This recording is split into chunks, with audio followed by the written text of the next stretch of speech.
At isang panibagong umaga na naman ang bubungad sa atin ngayon na mahamog. At tapos na naman tayong maghatid ng bata sa eskwelahan. Kaya tayo'y uuwi na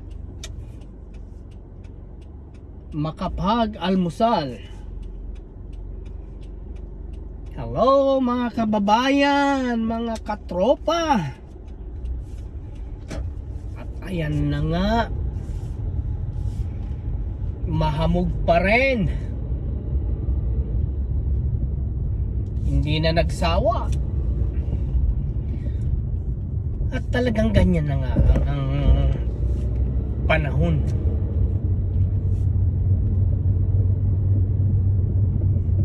Kasali na yan sa ginawa ng Diyos na dapat nating tanggapin. Kung anumang weather yan, mapabagyo, summer, tag-ulan, winter, ganon talaga ang buhay. Weather lang.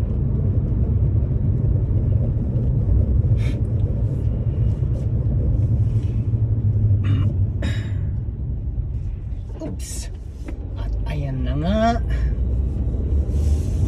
pauwi na naman tayo galing sa eskwelahan. At sana lang makauwi ng maayos, dahil di natin alam, blinak naman yung daanan. Ayun na.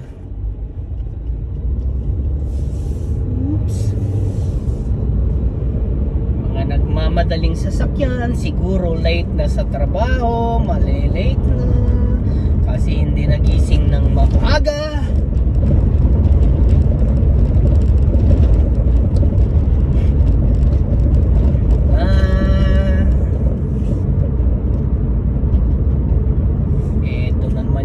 Natin na walang kakwenta-kwenta,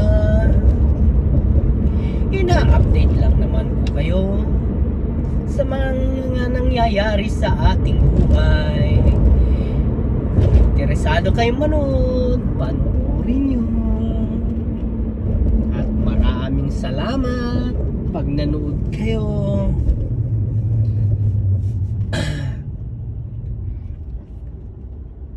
At dito na nga yung anong tawag nito? Sangang daan. Nagtatagpo-tagpo yung mga sasakyan, kaya medyo traffic. Hindi naman masyadong traffic. Kasi parang first come first serve. Four-way stop.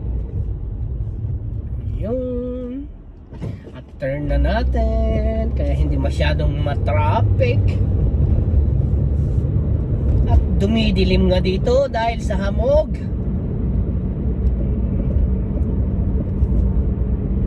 Kaya mga ingat-ingat mga kababayan sa pag-drive. Huwag masyadong magmadali. Mas maigi na yung safety na makarating sa kung saan man tayo pupunta.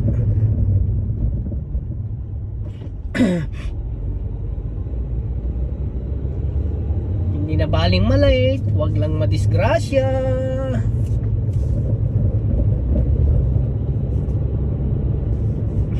Ayan na. At ako'y inaantok pa.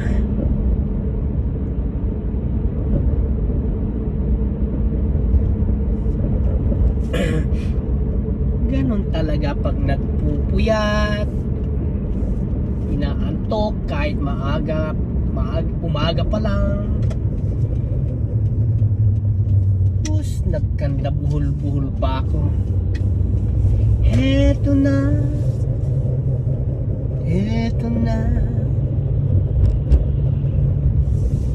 at makakarating na. Ayun na.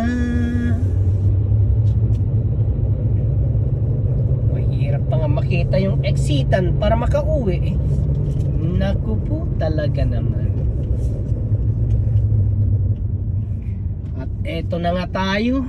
Nakarating na tayo sa bahay. At di na ako makapag-antay para makapagkape at mainitan ng kalamnan. Yung at nandito na ako mga kababayan. At maraming salamat ulit. Sige.